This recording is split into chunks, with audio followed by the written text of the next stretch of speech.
Bonjour et bienvenue à nos chers auditeurs de RDL 68 pour le rendez-vous chrétien du dimanche matin.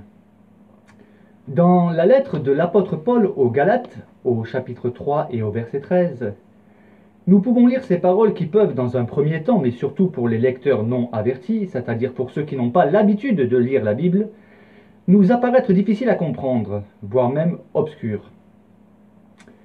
Christ nous a rachetés de la malédiction de la loi, étant devenu malédiction pour nous.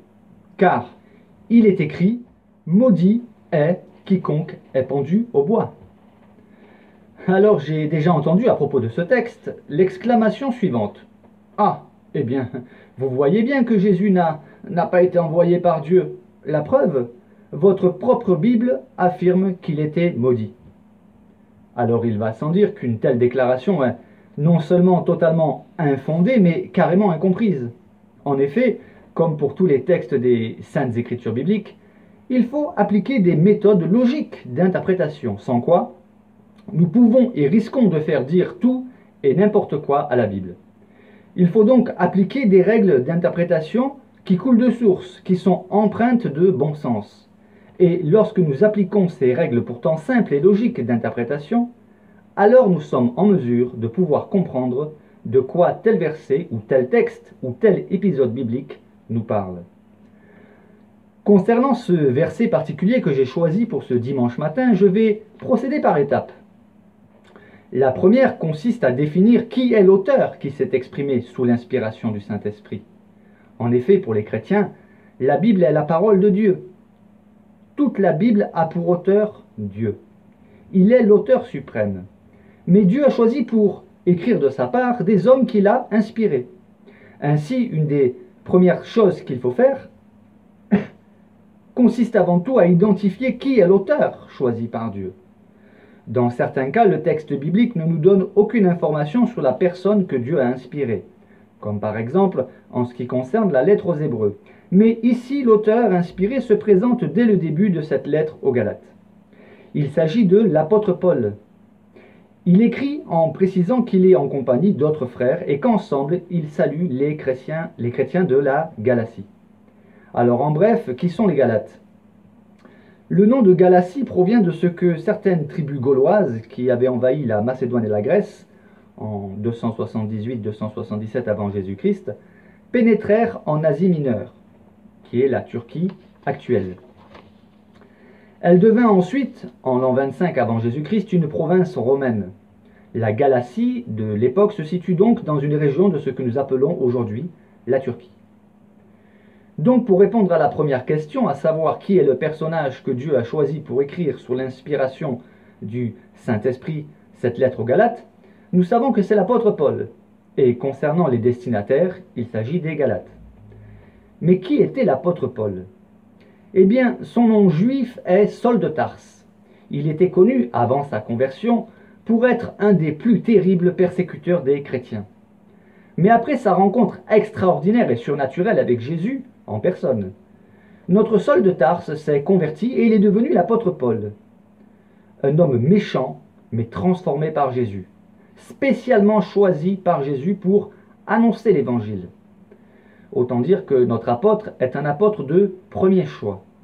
En effet, s'il est connu comme ayant été un des pires persécuteurs des chrétiens, il ne faudrait pas oublier qu'il était un érudit, un savant des Saintes Écritures. Toutefois, malgré sa grande science de l'époque qui précédait sa conversion, nous pouvons retenir la leçon que toute connaissance, aussi grande soit-elle, sans la lumière de Jésus-Christ, peut pousser un homme aux pires atrocités. C'était le cas de l'apôtre Paul, avant qu'il soit apôtre. Mais cette même connaissance qu'il avait, éclairée par Jésus-Christ, peut alors s'avérer être d'une grande utilité pour le service de Dieu. Et c'est exactement ce qui va se passer avec notre fabuleux et peu ordinaire apôtre Paul.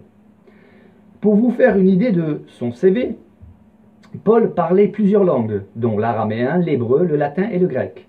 Qui plus est, il avait la citoyenneté romaine.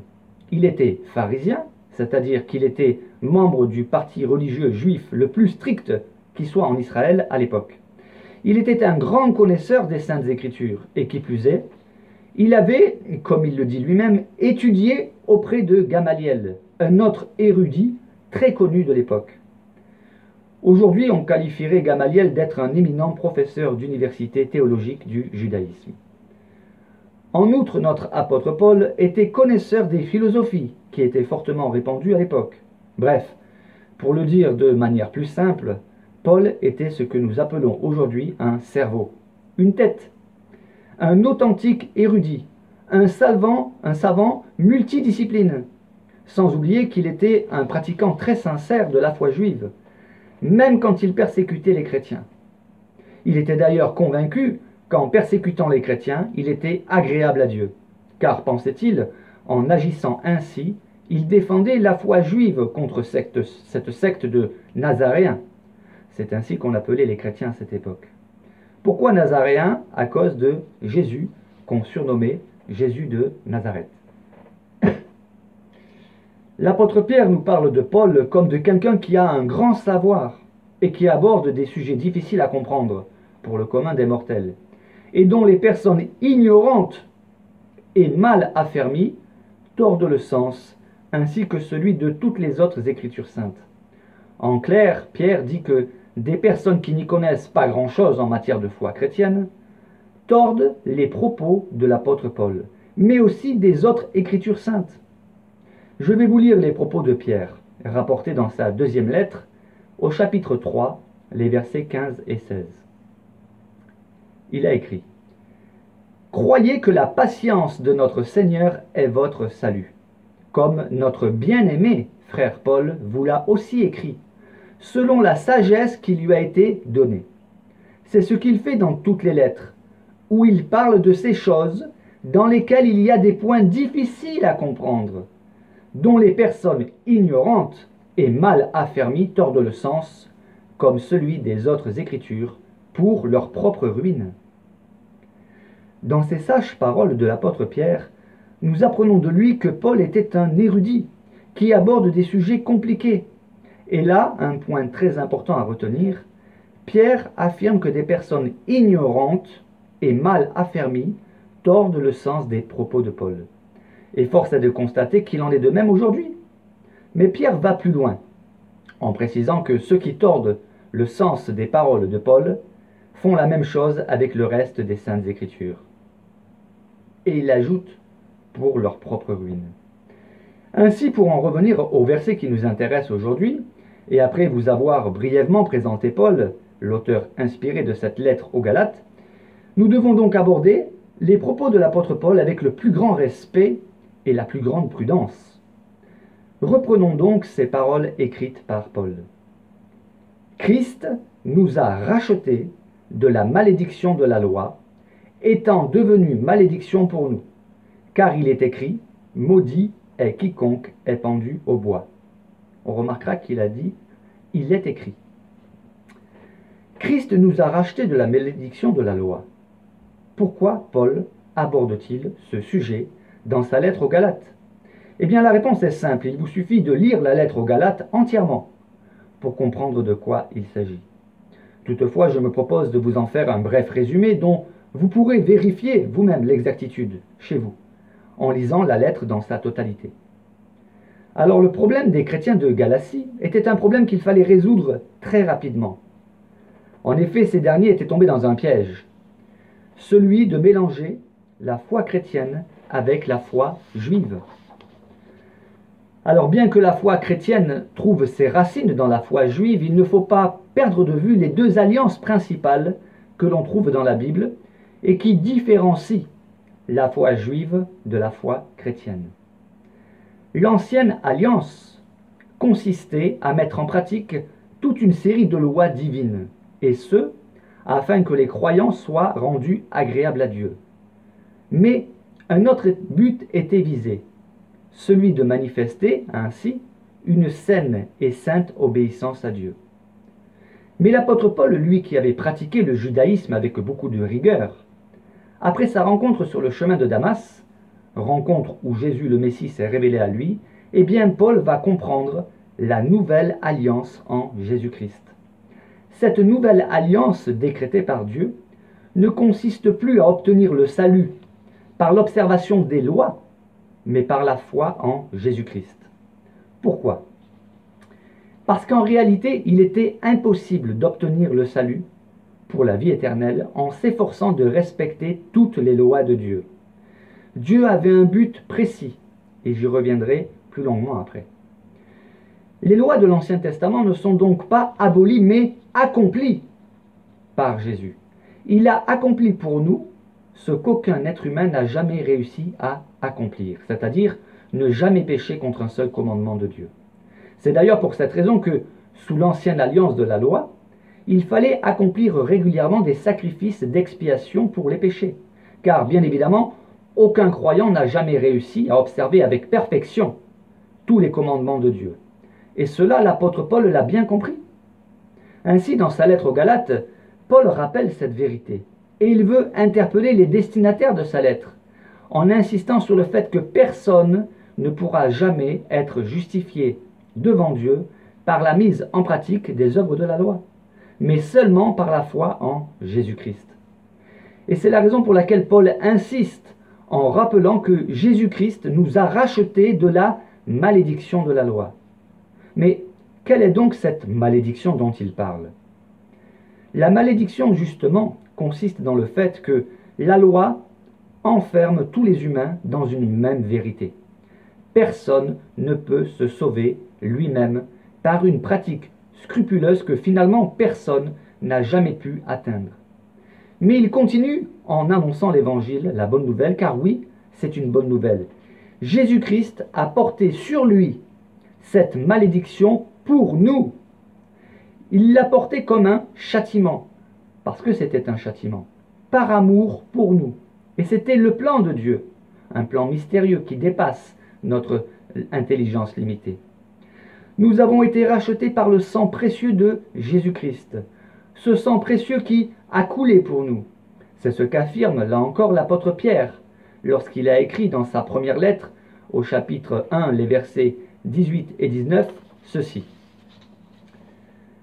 Vous savez que ce n'est pas par des choses périssables, par de l'argent ou de l'or, que vous avez été rachetés de la vaine manière de vivre que vous aviez hérité de vos pères, mais par le sang précieux de Christ, comme d'un agneau sans défaut et sans tache.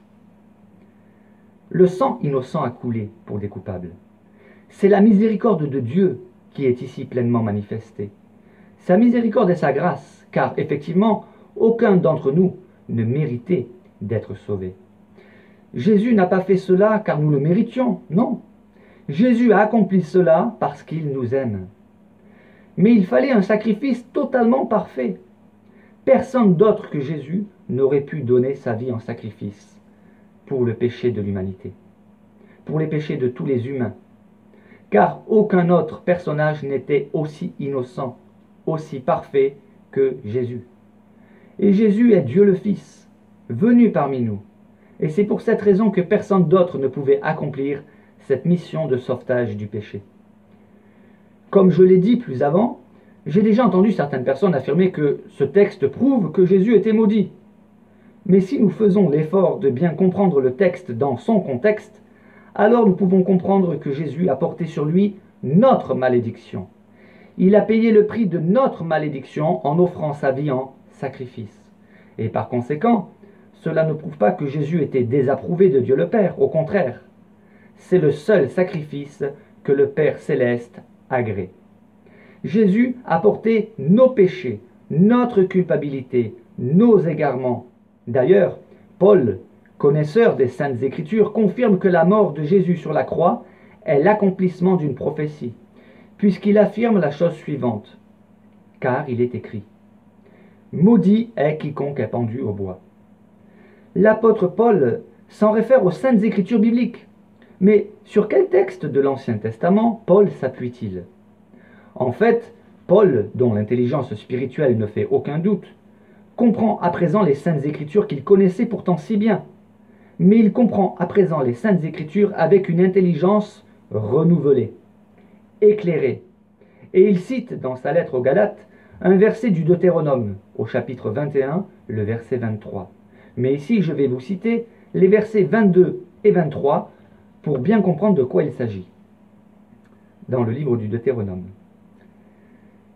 Si l'on fait mourir un homme qui a commis un crime digne de mort, et que tu l'aies pendu à un bois, son cadavre ne passera point la nuit sur le bois, mais tu l'enterreras le jour même, car celui qui est pendu est un objet de malédiction auprès de Dieu, et tu ne souilleras point le pays que l'Éternel, ton Dieu, te donne pour héritage.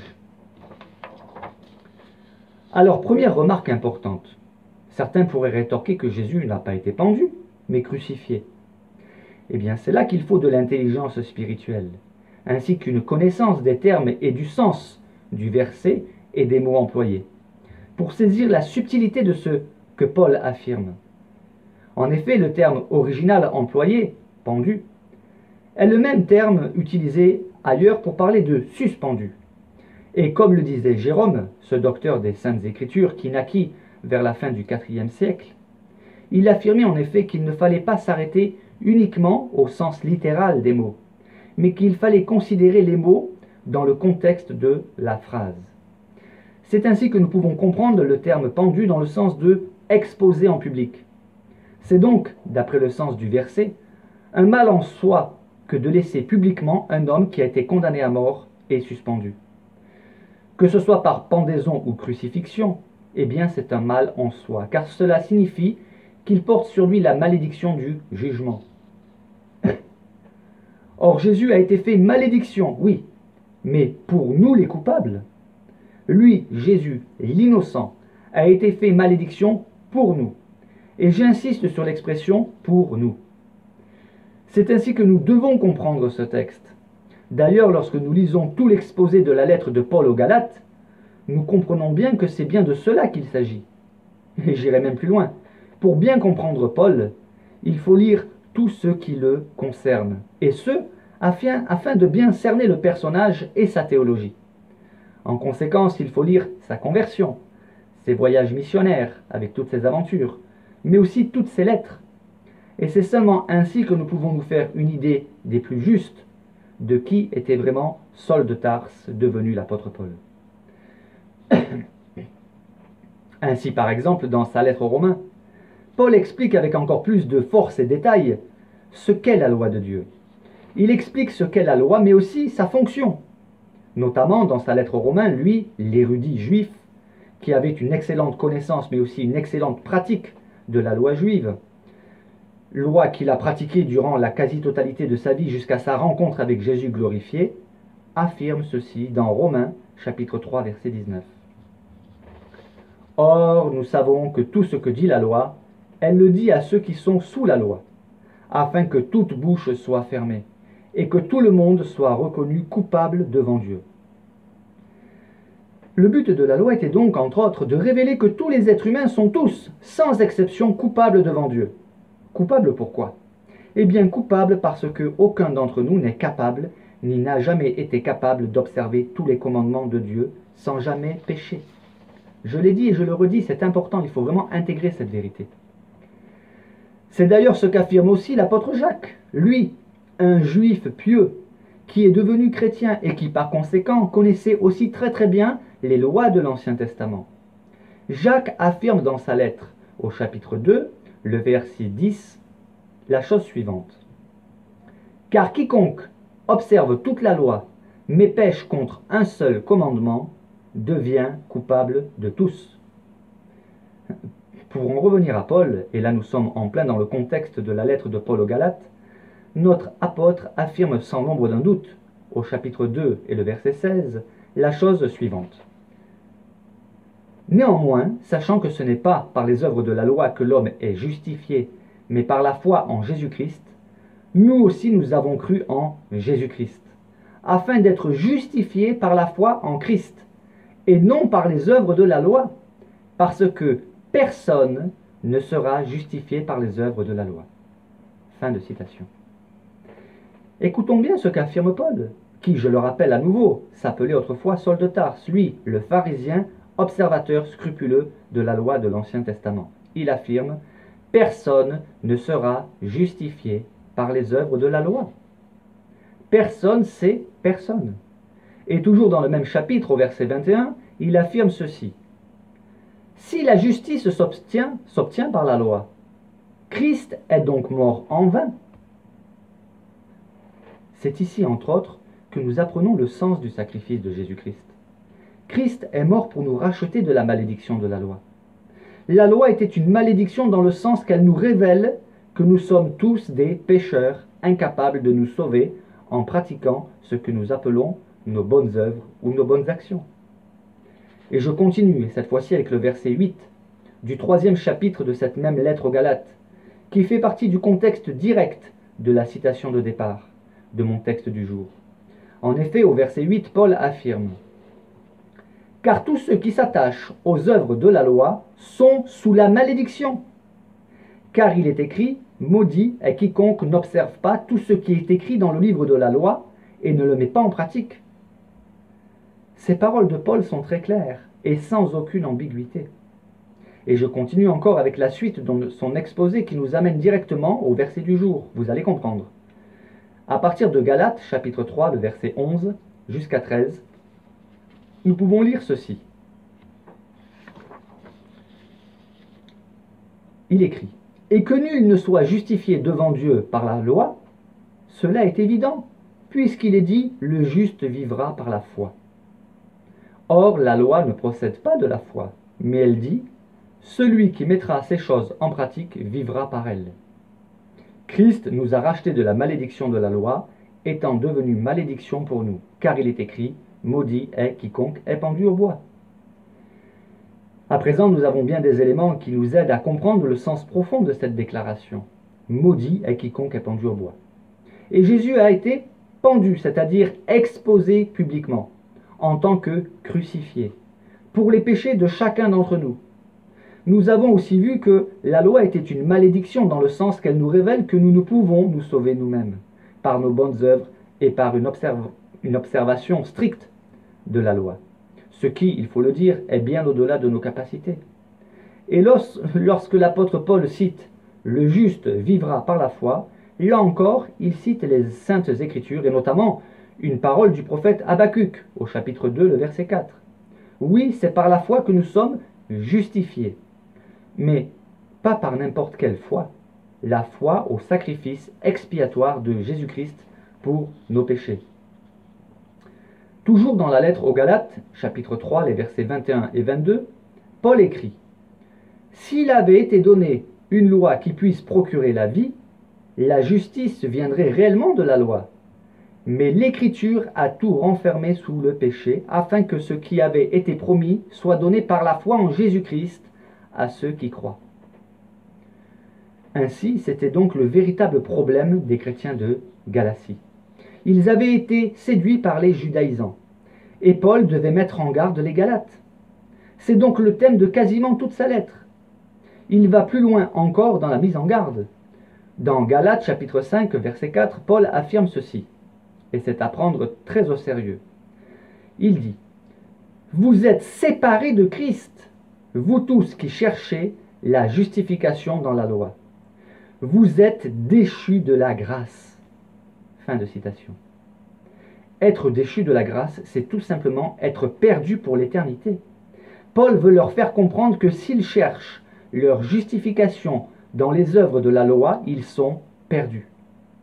Je vous invite d'ailleurs à vérifier par vous-même toutes les citations bibliques que j'ai données. Oui, je vous invite à lire tous les versets que j'ai cités dans leur contexte. Lisez, méditez et étudiez la lettre de Paul aux Romains, ainsi que toute la lettre de Paul aux Galates. Et pour terminer, continuez avec la lettre aux Hébreux. Et là, vous comprendrez enfin, normalement, l'importance du sacrifice de Jésus-Christ, ainsi que son identité divine. Mais priez avant d'étudier, afin que Dieu vous éclaire dans votre étude. Alors nous comprenons pourquoi l'apôtre Pierre, lorsqu'il parle de Paul, il dit que Paul aborde des sujets difficiles à comprendre. C'est la raison pour laquelle il faut être humble devant les Saintes Écritures. Alors, maintenant une question. Est-ce juste que Jésus soit mort pour nous, lui, l'innocent? Eh bien non, ce n'est pas juste.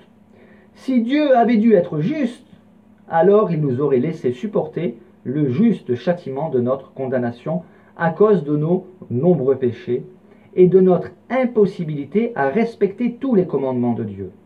Donc non, que Jésus soit mort sur la croix, ce n'est pas juste.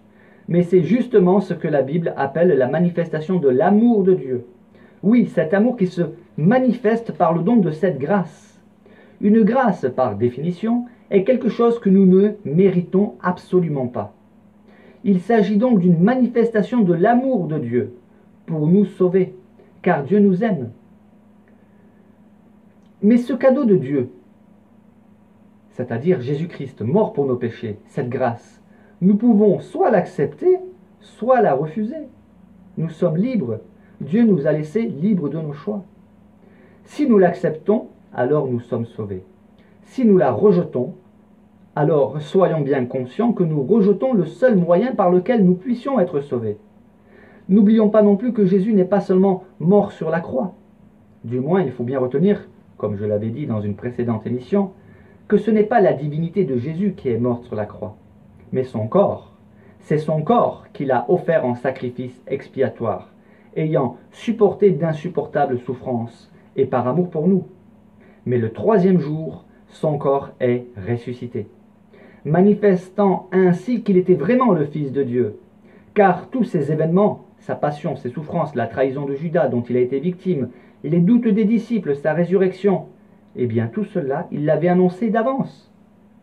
J'ai aussi pu entendre, une fois ou l'autre, que Dieu peut faire tout simplement miséricorde.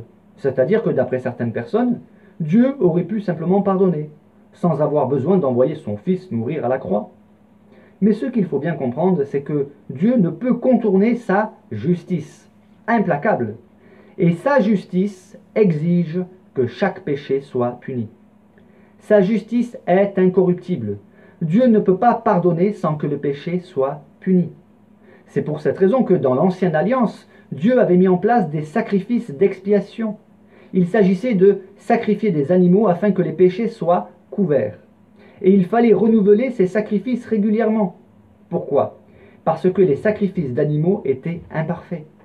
Il fallait donc renouveler ces sacrifices. Mais dans la Nouvelle Alliance, Dieu a envoyé son propre Fils, dont la valeur du sacrifice n'est pas limitée dans le temps, comme c'était le cas pour les sacrifices d'animaux. Mais le sacrifice de Jésus-Christ est perpétuel. C'est pour cette raison que Jean-Baptiste a annoncé Jésus comme étant l'agneau de Dieu qui ôte le péché du monde. En effet, Jean-Baptiste s'est écrié concernant Jésus, « Voici l'agneau qui ôte le péché du monde ». Vous pouvez lire cela dans l'Évangile selon Jean, au chapitre 1, le verset 29. Et c'est ainsi que ceux qui ont la foi en Jésus-Christ sont justifiés pour toujours. Cependant, cela ne signifie pas que le chrétien peut faire n'importe quoi et pécher autant de fois qu'il le veut. Mais lorsque le chrétien pêche, alors il n'a pas besoin de sacrifier des animaux, comme c'était le cas sous l'Ancienne Alliance. Non, car Jésus, l'agneau de Dieu, a été sacrifié une fois pour toutes. Alors lorsque le chrétien commet un péché, il doit se repentir et confesser son péché à Dieu. Et c'est dans ces conditions seulement qu'il est pardonné, étant au bénéfice du sacrifice de Jésus. Alors voilà, j'en ai déjà dit beaucoup, il y aurait certainement encore beaucoup à dire et le sujet en lui-même est déjà bien dense. Mais il m'est apparu nécessaire de le développer avec un minimum de précision, car récemment une personne m'a affirmé que Jésus était maudit, et justement à cause de ce verset que cette personne n'a pas compris, notamment quand elle m'a cité ce verset « Maudit à quiconque est pendu au bois ». Pour elle, cela signifiait que Jésus était maudit. Alors à présent, j'espère que vous avez compris le sens profond et réel de ce verset. C'est en tout cas ce que je me suis efforcé de faire aujourd'hui, vous en expliquer le sens. À présent, je vous souhaite un excellent dimanche et je vous donne rendez-vous dimanche prochain pour une nouvelle émission et je vous invite à écouter ce chant dont le titre est « Un si grand miracle ». Un don si précieux, et sa mort à la Pâque nous ouvre les yeux.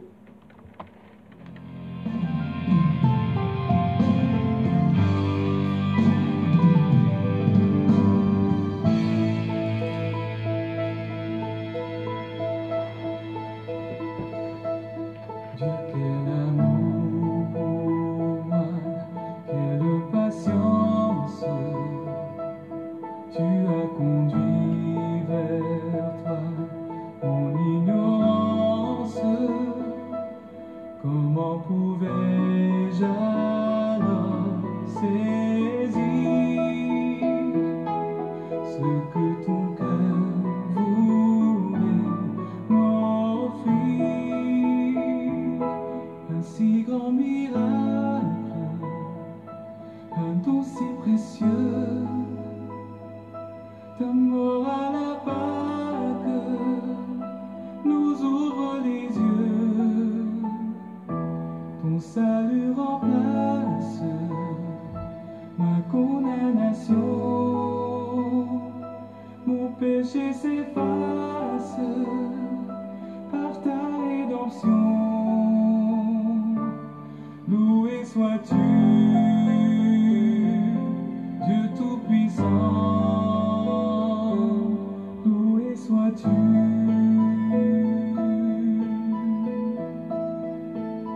répandre à ceux que tu veux suivre.